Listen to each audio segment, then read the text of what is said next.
Hey, this is Professor Game, where we interview successful practitioners of games, gamification, and game thinking who bring us the best of their experiences to get ideas, insights, and inspiration that help us in the process of getting our students to learn what we teach. And I am Rob Alvarez. I'm the founder of Professor Game and professor of gamification and games-based solutions at IE Business School, EFMD, EBS University, and many other places around the world.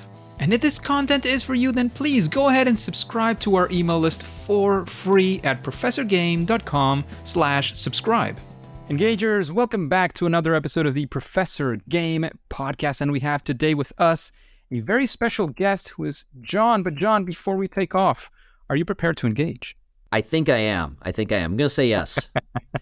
Let's do this. We have Jon Spike with us, who started his career as an English teacher and later as Technology Integrator. He now serves as a coordinator of instructional technology integration services at UW-Whitewater's College of Education. And he has presented all over the United States to districts, organizations, and conferences, including the International Society of Technology in Education Conference, the Future of Educational Technology Conference, and the Midwest Google Summit. And he has a master's in educational technology from Marian University and is working on his Ph.D. dissertation on virtual reality in education at Northern Illinois University. And he just released his first commercial board game, Gamestormers, in 2023. So, Jon, I don't know if there's anything that we haven't mentioned that we should. I don't know. Is there anything you want to add to that intro?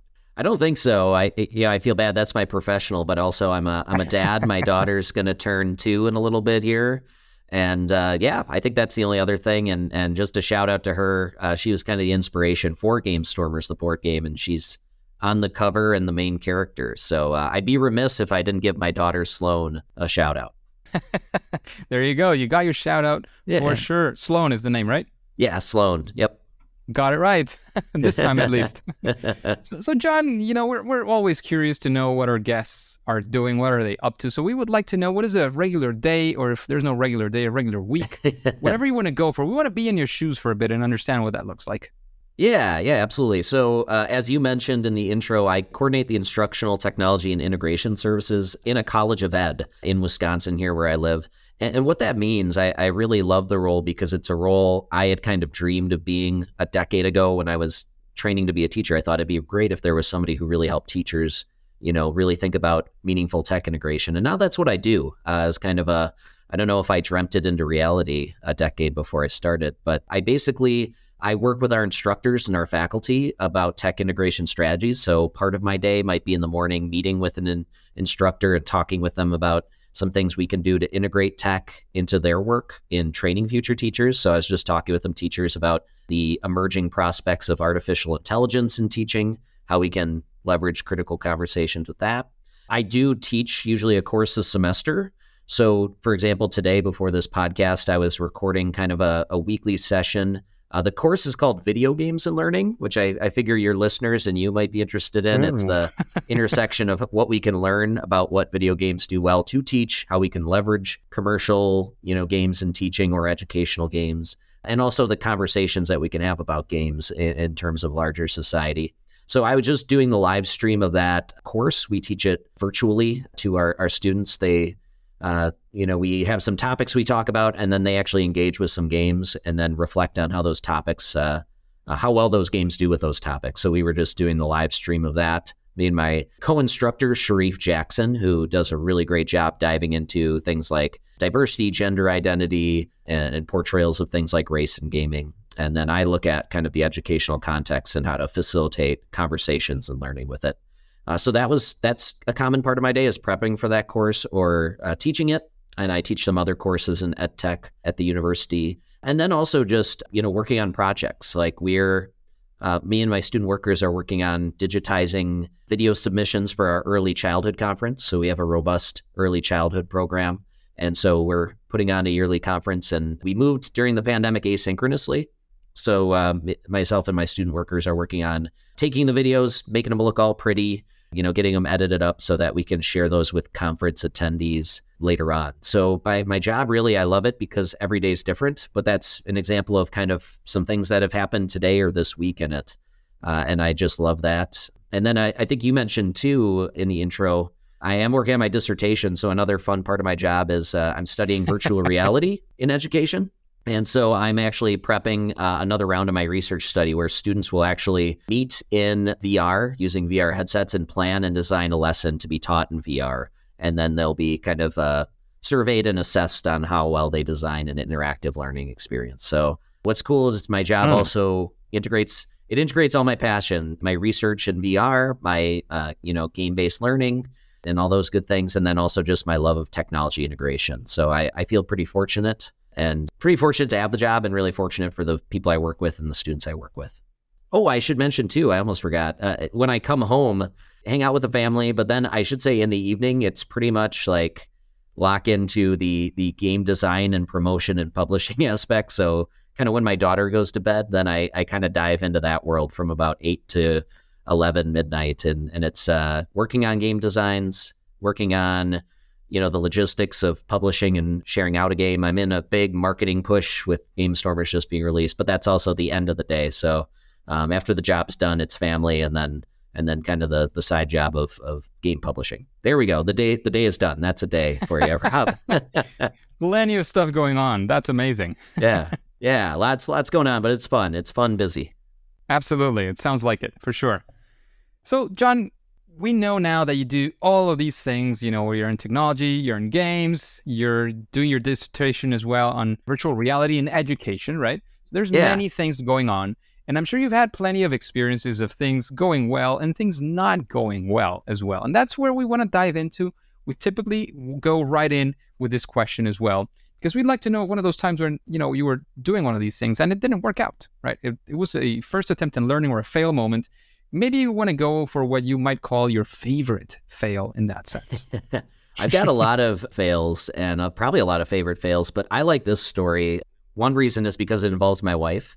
We had a really cool experience. This one is a failure from a few years back, but we actually, my wife and I, we taught a summer school Minecraft course. We did it for 3 years, and this was probably 5 or 6 years ago now in the district we both formerly worked in.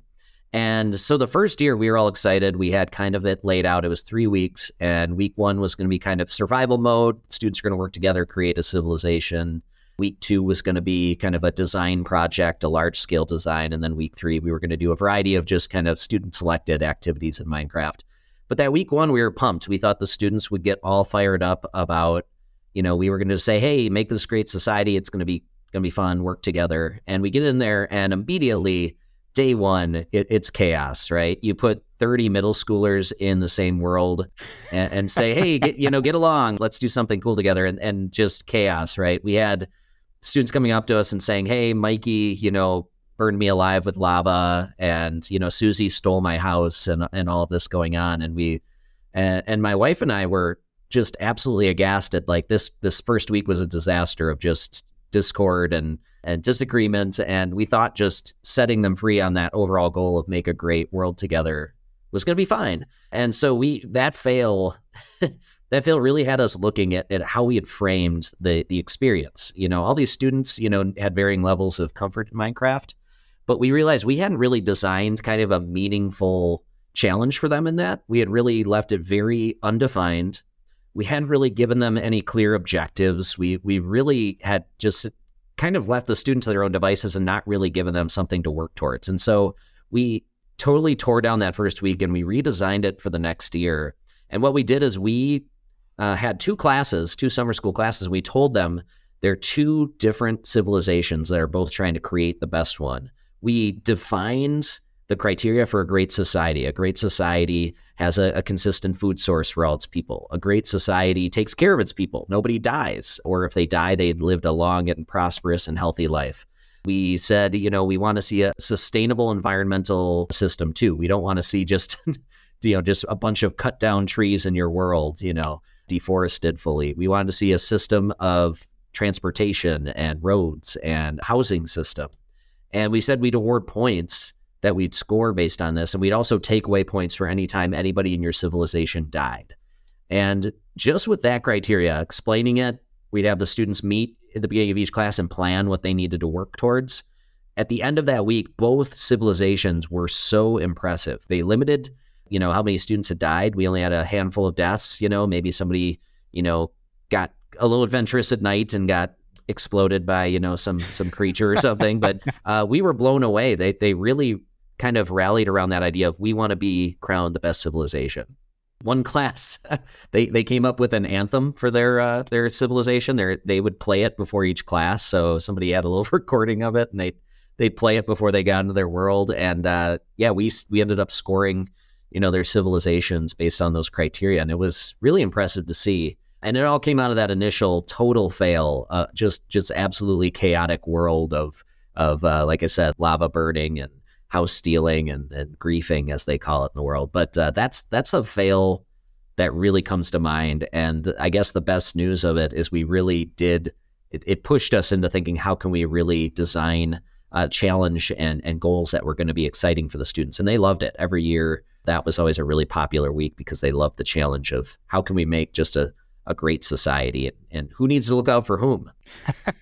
Some of the students who were more experienced, they built like supply chests near kind of where you respawn. So if somebody did die, they had materials when they came back to life. I thought that was really nice. Kind of, we called it low income housing and kind of, creating kind of a unemployment system, for somebody who's down on their luck, hey, I just died. All my stuff is out in the middle of nowhere. I come back to life and, my fellow people have given me kind of a safety net of supplies so that I don't die again right away. So those are kind of some cool moments that came out of us failing as we just designed a better system for the Minecraft world. So there's my long-winded fail story. I love it. And engagers, if you listen to the story as I have with a lot of interest and try to sort of look at some of the messages underneath, and it's something that we always talk about, failure is not fatal and it's not final, right? So there's things to learn. And the success that now this experience has with Jon is only thanks to the fact that he did fail at first. Had he not failed, he would never have learned what he learned about his game, about how to make it better, and he would have never arrived to the current stage. Isn't that right?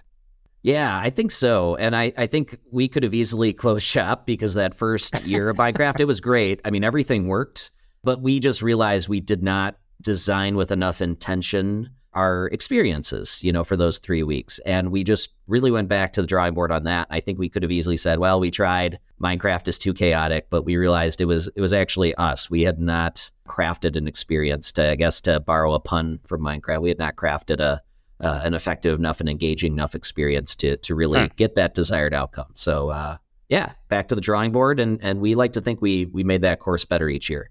For sure. I'm sure you did. And it was thanks to having that experience. And you only get experience by trying, engagers. So if you haven't figured that out, that you need to try to be able to fail, to be able to succeed, well, it's time to get out there. If you need help, please do let us know. I'm sure Jon can lend you a hand for sure. As you know, here you can contact us as well. You can register on our email list and we can talk through email. You can reach out on social media. There's many ways to get in touch with us as well. So go out there, do things, fail, and succeed. So thanks, Jon, for that story, that amazing story. And let's flip the coin for a second. And actually, instead of talking about failure, let's talk about one of those proud moments, one of those things that you solved using games, one of those educational situations you faced. And we want to, again, be there with you, maybe find some of the success factors you might assign to it. Yeah, for sure. So I'll use this opportunity because there's a few out here for this one, but I think Gamestormers, the game that was mentioned in the intro, is a good example of a challenge that I faced and I really struggled with, and I feel like Gamestormers is a solution for it. I don't know if it's the solution, but the challenge I've been really struggling with for probably 5-6 years now, and it's how to make students and educators and anybody really feel comfortable becoming game designers. How do we help them get over that hump of feeling like, yeah, I could design an experience? I think that's a really challenging ask, but I think it's such a valuable skill and really something that can apply to anything, any field that people go into, no matter what. If you are working with other people and you want to help them understand and develop a skill, designing a really interesting experience is powerful. And so I struggled with that, and I created resources to help people design games. I gave some tips and strategies, but I never felt like I gave them really this good hook that was accessible and interesting. And then I kind of had that aha in about December 2020 of what if there was a game where by the end of the game, you had designed, a game idea. You'd come up with an idea for a game. And thus Gamestormers was born. It was a very different game at the time. It had a lot of excess fat to it, let's say, and you have to kind of, just like with your writing or working on any project, you had to trim the fat. And thankfully, I had a great playtester during the pandemic in my wife, and we play the game, felt like every night, and she'd give me feedback, and I'd tweak things, try it again. And then we opened up our playtesting to students, teachers, friends, other board game aficionados, and really kind of distilled the game down to, you design this 5-card game by playing this game. And the game also subtly teaches you some design mechanics and strategies along the way, so that not only do you get to create this 5-card narrative that you share with your fellow players, but you also get to see some different types of ways you could design a board or card game that maybe people aren't familiar with. I'm hoping this can be kind of a gateway game for folks who maybe have played the standard, I go around a square board and I roll dice, and when I land on a square, it tells me what to do. We grow up on those, where when we're young, those games, are easy to pick up. But can we get into some of these more contemporary games that really have pushed the field in new and exciting directions? That's a goal for Gamestormers too, is to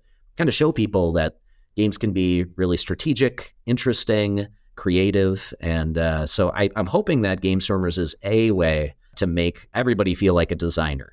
And that was kind of the challenge. And I hope I've kind of created at least one solution path to that. Amazing. Thank you very much for putting that out there. For sure, Jon. So again, with all the success that you've had, and probably I kind of have a guess of where this is going, but we would like to know if you're facing a new challenge. Tomorrow you get, whether a client, a new class, whatever that looks like, and you're going to use games to solve this challenge. How do you do it? What's your process? Do you have a series of steps? How do you go about it? Yeah, that's a fantastic question. And it does kind of go along what I've been noodling on the last 5-6 years is how do you teach game design to folks who maybe just haven't explored that as a career path, as a passion project area. And one really cool thing for me, I approach it from the education lens. I talk to a lot of K-12 teachers and higher ed teachers and students. And what's really great for the process that I found when I'm trying to create a game-based solution is it's really similar to designing a good learning experience.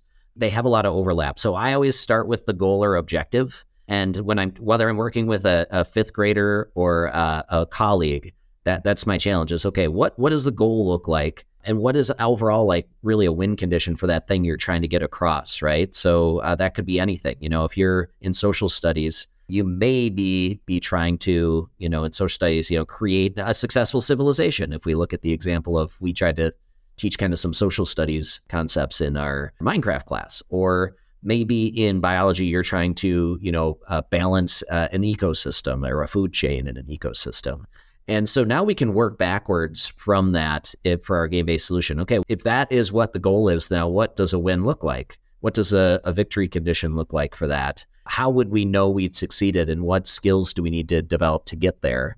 And we can kind of work backwards from that. So that was kind of a little bit of an example. And then you kind of work backwards with the mechanics from that. What kind of game is going to fit this really nicely? And then start actually hammering out the little details of that game-based solution or that game. So an example I can give you is I'm working on a new game. The goal of the game is to help students and adults really understand how social media tries to kind of manipulate us into being consumers and buying and things like that, what its goals are. And so I asked myself, well, what does that look like? I'm trying to help them understand that. Well, maybe they need to be the social media company. They need to understand what the goals and motivations are. So in the game, you're actually trying to sell ads by creating a really interesting social media feed and trying to do the things a social media company could do. Because what's the best way to learn about something is to be put into the shoes of that concept, right? So if you understand how a company is trying to operate, you'll hopefully have a really good understanding and be conscious of when you're being manipulated by a social media company. So I started working backwards from that. Okay, what does it look like? Okay, so I need to sell ads. I need to create content or place posts in an appealing way, maybe use a little bit of emotional appeal. Maybe I put some incendiary posts into my feed to get people keep scrolling through it. Maybe I need to put things I can tell they're interested in. So if this user base is really interested in sports, I'm going to feed some angry sports hot takes in there. And then hopefully I've gotten them worked up enough that they'll stay on the page long enough to be like, ooh, an ad related to sports. Yes, I would love to buy this fantasy football subscription or whatever it might be. So the whole idea there is that I work backwards from that end goal of, okay, I want them to be reflective about what social media does. What does it look like that if they are? And what's a fun way to teach that? Oh, they are the company. And then, okay, what does a company do? Sells ads, arranges our social media feeds, in strategic ways with their AI, and kind of go from there. So that's an example of kind of my process is work backwards. Goal, okay, what does that win condition look like? What does that build up to that win condition look like? What gets in your way? And then start building it out, actually making it. What does this need to be? A card game? Does it need to be an interactive experience? What's going to be a good medium for this, and kind of go from there. So that's my process. That's the process I teach too when I work with students and teachers on game design. And it's been pretty successful. I think we all can relate to it. And I think especially in the K-12 world, that backwards design is very popular. And so that's just kind of a neat connection. Amazing. Thank you very much for that. Just a quick break before we continue. Are you enjoying this podcast? If you're listening through a podcasting app, please subscribe and rate us on the app. This will be of great help to reach more engagers so we can change the world together through gamification. And Jon, what would you say is something that in your experience of using games, especially in education, what could be some sort of best practice or something that if you use it, in your game-based learning or your Gamestorming, let's say, right? It is at least going to help your project be a lot better. Yeah.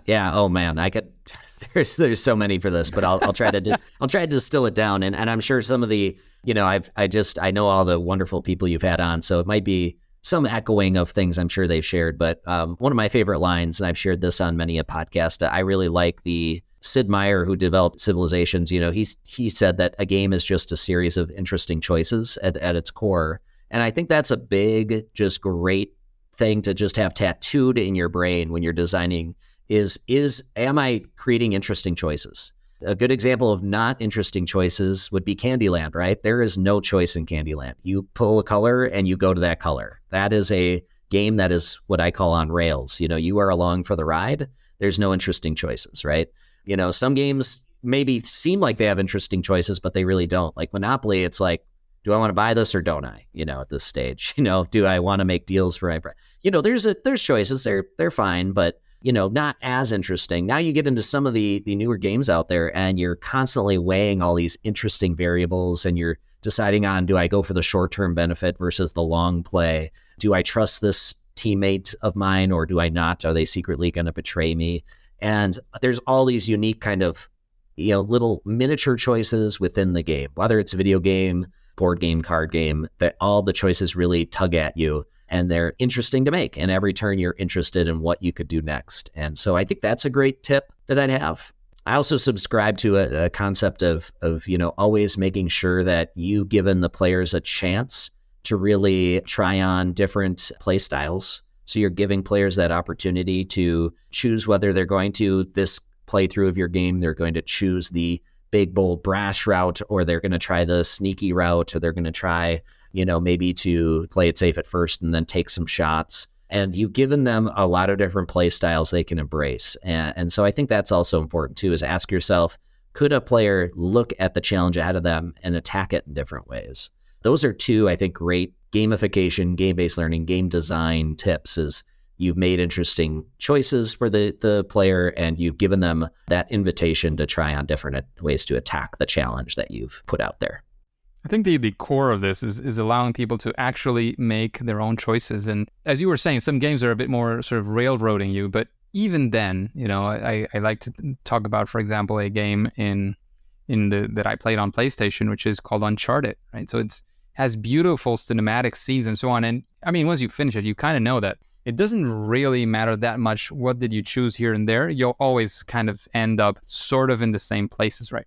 But how do you get there? It's pretty much up to you. You do have a bunch of choices in every one of these places, or you feel like you have a choice, right? So even if you're creating the sensation of choice, it is important for the player to be able to make that choice and feel that they're actually playing, they're doing something. They have that controller in their hand and they're controlling the situation from their perspective, for sure. So thanks for that recommendation, Jon. That's amazing. Yeah. I think you hit it on the head. It's not necessarily that the story changes based on your actions, but you feel like the in the moment decisions you made helped you reach that satisfying conclusion. I think is a totally valid way to give that player that sensation of choice. And I always love and respect a game that has a clear ending that they wanted to get across to you. I respect games that allow for that kind of open-ended, well, you might get this ending if you do it this way, but I do think it's really satisfying when I made the choices that ended up getting me to that win condition too. So yeah, very, very good point on your end. Thank you very much. So Jon, talking about recommendations, we've kind of gone down that alley by now. We would like to know if you have anybody in mind that you would like to listen to on Professor Game, sort of a future guest or somebody that you would be curious to listening, answering these questions as well. Yeah, it's funny. I was reviewing for this question. I was going up and down. I don't want to hurt your feelings. I haven't listened to every episode, but I perused just and oh my goodness, what are you at? 270 some episodes now, or 200? Yep. Yeah, just incredible. Kudos to you just for being so dedicated to bringing this content to everybody. But I was looking through the list and oh my gosh, you've got so many of my favorite game-based learning individuals. I don't know if I missed them or maybe not, or maybe they just haven't been able to appear. But I think two people who really almost, when I was doing my teacher training, who almost it was like they gave me the okay through our readings in my undergraduate degree when I was becoming an ELA teacher. It was like this, when I read their research, it's like it just told me, Jon, yeah, it's okay to bring your passion of video games and board games and card games in. But that was Kurt Squire and Constance Steinkuhler. I don't know, have they been on the show? I don't, to be honest, I haven't even heard the names before. So quite interesting. Yeah. So they work at UC Irvine, but the reason I'm so connected with them is they used to teach at UW-Madison, and that's where I did my undergraduate degree to become an ELA teacher. And so I didn't have them, but I read their research, in our classes, and they wrote about game-based learning. Dr. Squire wrote a lot about actually Sid Meier and Civilizations and those games at allowing students to really engage with systems and critical analysis of decision making. And then Constance Steinkuhler, who they're actually a couple, which is pretty cool too. It's like the ultimate game-based learning couple. She's really studied kind of the ecosystems that surround games. And she looks at how gaming can promote literacy practices and how the esports ecosystem permeates, kind of this gaming fandom into tons of different careers and skill development. And so really reading them in college, it encouraged me to take chances with game-based learning, because I could say, there's research out here that shows this really helps students think critically and engage with all the other texts and really, open up a new angle and a new avenue for engaging learning. So those are two that I just have immense respect for. I've thankfully gotten to meet Kurt Squire. Constance Steinkuhler is still on my bucket list of people to meet. But yeah, those are two that I think would be phenomenal if you could get them on the show as well. So yeah. They certainly sound like it. So we'll give it a shot. Absolutely. And again, still in this recommendation space, is there a book? If I asked you, what book would you recommend to the engagers, these people who are interested in games, learning, and how to use them out there in the world, what book comes to your mind and why would you recommend that book?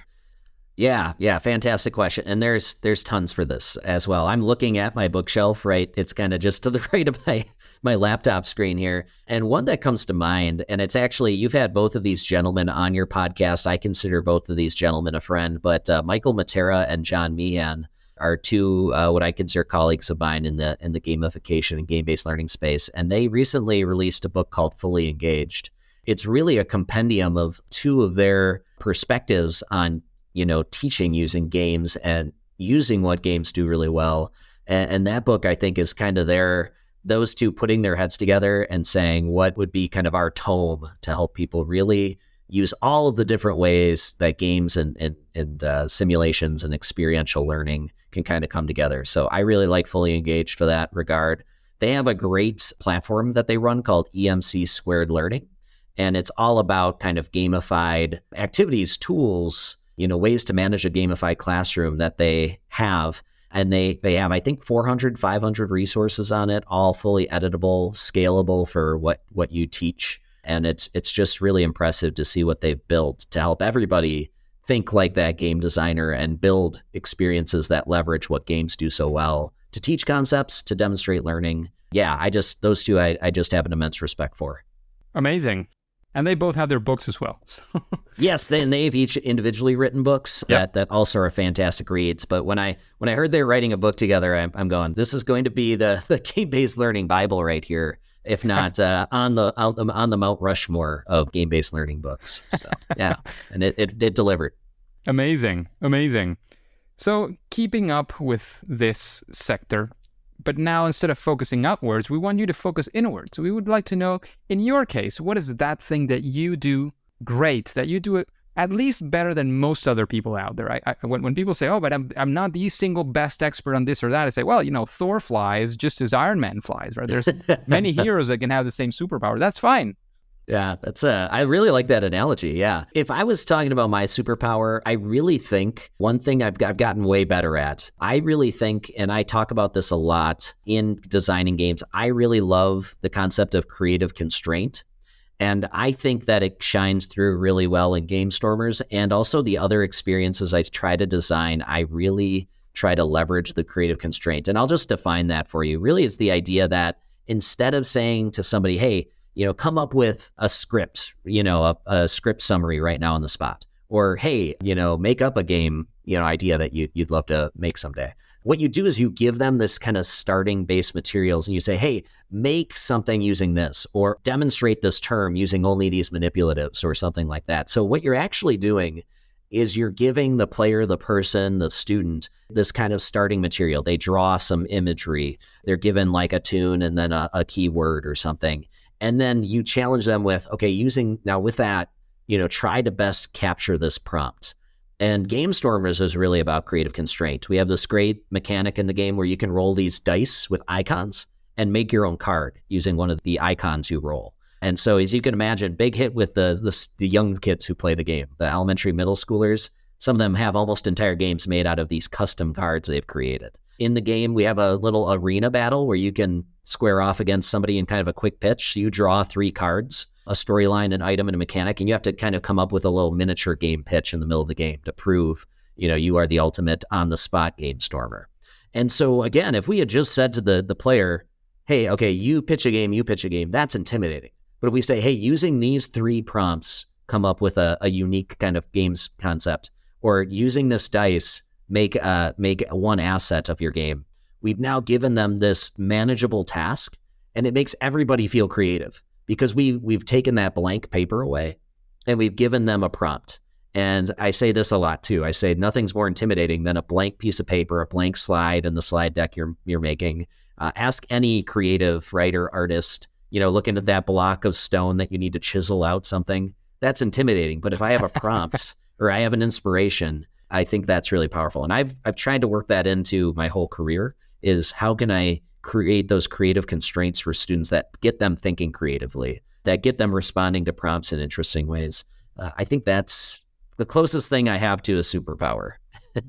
It definitely sounds like it, for sure. And it sounds like a very useful one in this creative world that we are immersing ourselves into with games-based learning. So thank you for that one as well. And Jon, we have arrived to a very difficult question. At least I know it would be very difficult for me, and many guests say that it's really difficult. So what would you say is your favorite game? Yeah, I had that one on here, and I wrote down notes for, book recommendations, people to have on the podcast. I didn't write down favorite game because it's such a cruel question to, somebody who enjoys games. I think I am going to share a game that I think I just love because I do love stories. I do love storytellers. I love storytelling. And so my favorite game, and it's also one that I think I have just a fond memory because my brother and I really bonded over this game. And the game is Earthbound. And so this is a kind of a modern role-playing game. It came out for the Super Nintendo in the 90s. And you just kind of follow the story of this boy who's kind of told that, like, hey, you are the one who's going to be chosen to stop this incoming alien invasion. And so, you kind of go through and, fight baddies that have been transformed by these aliens invading, and you kind of assemble a party of other kids. And so you've got these teenage kids who kind of rally together with their kind of unique set of gifts to fight off this evil. But the game, what I love about it is the story is fun. It's got a great sense of humor. It's got a unique combat system. And I always just was so engrossed in the story that I felt like the first time seeing the game, I just watched my brother play it. I didn't actually play myself. I watched him play it. And I felt like I was the first Twitch viewer, back in the 90s before Twitch was the thing. I was watching my brother play. And anytime people criticize, the idea of Twitch, they say, well, why do people just gather around and watch people play games? And I think back to, well, I can't criticize them because I just watched my brother play games and I loved it. I loved just experiencing the story with him. And it's like we were watching this big, interactive, funny, charming, yet moving film. But he was a prime actor in the success and failure. And it was actually one of the few times he'd also listened to me growing up. I'd be like, hey, maybe you should try this strategy. And if he had failed a few times, maybe he'd give my strategy a shot. And so we really bonded over that game. So I think it always will kind of be at the top of my list because I have so many fond memories. And I'll still fire it up every 5 years and play it because I just want to lose myself in that story. So Earthbound is going to be the pick, but oh my goodness, there's so many asterisks of good games that follow that. Many, many great games out there. So Jon, thank you very much for picking one, which is really difficult, I agree. Absolutely. But especially thank you for being here, for sharing all of this knowledge. Before we move on to your next activity and the engagers move on to your next activity, let us know if you have any final words, any final piece of wisdom or advice. Of course, where can we find out more about you, your initiatives, your work? And then we'll say that it's game over. Sounds good. Yeah, I guess final advice, I was mentioning this to you, Rob, kind of at before we started recording, but I had never really thought I would release a commercial game like Gamestormers. And I do just want to encourage folks out there that, if you've got kind of a passion project, just the one way I got this published in, 2+ years it took me to get it all from idea to realization was just each day I committed at least one, moment to advancing the project. And so I think that's my best advice is if you have something you're excited about that you really want to pursue, a passion like this, just make sure you're dedicating a chunk of your day to it and do something that advances the cause, whether it's one email, reaching out to somebody who can help you versus putting in a few hours to really hammer out details or designs or whatever it might be. But just try to dedicate some time and don't hold yourself to it's got to be X amount each day. Be forgiving with yourself. But that's probably one piece of advice that I'd leave everybody with. But then just connecting with me. There's a lot of ways to do it. I'm pretty active on Twitter. @Jonathan Spike is my Twitter handle. But if you look me up, and then @GamestormEDU is our company Twitter, and we're on Instagram and Facebook and all those other ones. But you can also reach out to me at john@gamestormedu.com. You can probably imagine gamestormedu.com is our publishing company, and that's what Gamestormers was published under. And then, if you look up Gamestormers online, just came out, released this past week, and we'd be honored if you gave it a try. And I just want to get a plug in. I'm happy to talk to classrooms, teachers, students. I've talked to a lot of students about the game design process that I went through for the game. I've talked about business and marketing and starting a company, with students of all ages. I love talking to students and teachers about kind of this process. So feel free to reach out to me. I'm happy to continue the conversation. And as Rob mentioned, Rob would be phenomenal as a person to reach out to work with you as well, to help you with game-based learning initiatives and using games meaningfully. So that's, I think, all the different ways to contact me. Probably missed some, but those are the best. We'll find them on the show notes for sure, engagers. If you go and you look up Jon Spike, Jon, is this Jon? Yep. Jon Spike, you'll definitely find it on professorgame.com. You'll find the show notes there and all of the other links that are definitely being mentioned right now. And Jon, engagers, as you know by now, and at least for today, it is time to say that it's game over. Hey engagers, thank you for listening to the Professor Game podcast, and I'd like to know, how are you listening to this episode? If you're doing it through any of the podcasting apps, have you followed, have you rated this podcast?